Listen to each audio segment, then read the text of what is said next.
আজকের ভিডিওতে আমরা ইরাসমাস মুন্ডাস স্কলারশিপটি পাওয়ার মূল ফ্যাক্টর সম্পর্কে জানবো, যেটার মাধ্যমে আমরা সহজে এই স্কলারশিপটি অর্জন করতে পারবো। এটি হচ্ছে মাস্টার্স লেভেলের জন্য ইউরোপের সবচেয়ে প্রেস্টিজিয়াস একটি স্কলারশিপ। এই স্কলারশিপের মাধ্যমে ইউরোপের টপ ইউনিভার্সিটিগুলোতে জয়েন্ট মাস্টার্স অথবা ডাবল মাস্টার্স করতে পারবো।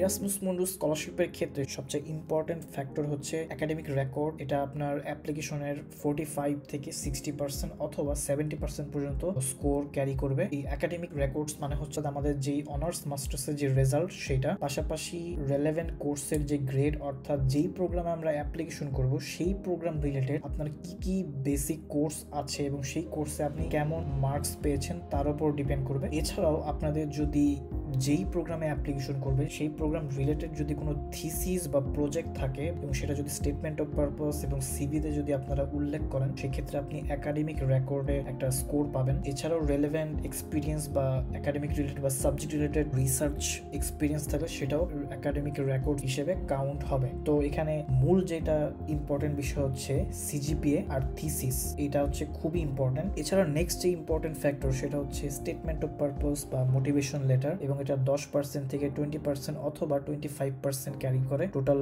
ইভালুয়েশন ক্রাইটেরিয়াতে। এছাড়াও আপনাদের রিকমেন্ডেশন লেটারও সাবমিট করতে হয়, এটাও খুব ইম্পর্টেন্ট। এছাড়া আরেকটি গুরুত্বপূর্ণ ফ্যাক্টর হচ্ছে ইংলিশ প্রফিসিয়েন্সি টেস্ট বা ল্যাঙ্গুয়েজ টেস্ট, যেটা আইএলটিএস বা টোফেলের স্কোর, এটাও 10 থেকে 20% ক্যারি করে। আপনারা যারা সোশ্যাল সায়েন্স ব্যাকগ্রাউন্ডের আছেন তাদের ক্ষেত্রে ইংলিশ ল্যাঙ্গুয়েজ প্রফিসিয়েন্সির স্কোরটা ইম্পর্টেন্ট হতে পারে। তবে ইংলিশ প্রফিসিয়েন্সি সার্টিফিকেটে যদি স্কোর ভালো থাকে তাহলে অবশ্যই আপনারা স্কলারশিপে ভালো করতে পারবেন। সর্বশেষ ইম্পর্টেন্ট ফ্যাক্টর হচ্ছে আপনার সাবজেক্ট রেলেভেন্ট ওয়ার্ক বা প্রফেশনাল স্কিল অথবা রিসার্চ এক্সপিরিয়েন্স, এটা যদি থাকে এবং সেগুলো যদি সিভিতে উল্লেখ করেন সেক্ষেত্রে আপনারা 10 থেকে 20% স্কোর পাবেন। তো এই টোটাল স্কোরটা ডিপেন্ড করবে ইন্ডিভিজুয়াল প্রোগ্রামের উপর, আমি জাস্ট একটা অ্যাজাম্পশন দিলাম। এবং এই সমস্ত ফ্যাক্টরগুলোর মধ্যে যদি কোনো একটি ফ্যাক্টরে কোনো ল্যাকিংস থাকে বা স্কোর কম থাকে, সেই ক্ষেত্রে আপনাদের অন্য কোনো ফ্যাক্টরটাতে ভালো করতে হবে। যেমন ধরুন যে আপনার সিজিপিএ খারাপ, এর মানে এই না যে আপনার স্কলারশিপ হবে না, এমন কোনো কথা নাই। আপনি আপনার থিসিস প্রজেক্ট অথবা রেলেভেন্ট এক্সপিরিয়েন্স জোগাড় করুন অথবা স্টেটমেন্ট অফ পারপাসটা ভালো করে লিখুন, আইএলটিএস এ ভালো স্কোর তুলেন। আমাদের একটা জায়গায় যদি কম থাকে তাহলে আমরা আরেকটা জায়গায় আমাদের সর্বোচ্চটা দিয়ে আমাদের প্রোফাইলটাকে স্ট্রং করে অ্যাপ্লিকেশনটা করতে হবে। এইভাবে আমাদের ব্যালেন্স করতে হবে।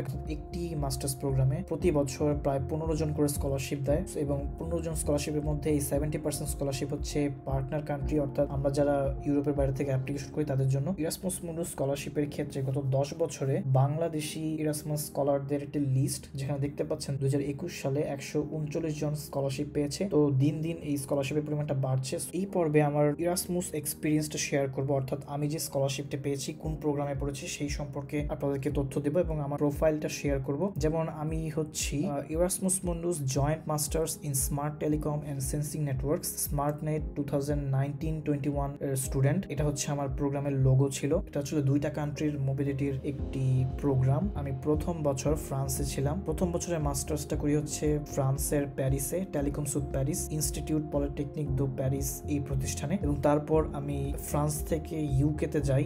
ইউকেতে আমি আমার M2 কমপ্লিট করি, অর্থাৎ মাস্টার্সের সেকেন্ড ইয়ারটা কমপ্লিট করি এবং সেখানে আমি অ্যাস্টন ইউনিভার্সিটি বার্মিংহামে পড়াশোনা করি, master of science smart telecom and sensing networks এর উপর। তো এটা ছিল আমার টোটাল মোবিলিটি, অর্থাৎ প্রথম আমি ফ্রান্সে ছিলাম, তারপরে ইউকেতে এসেছি।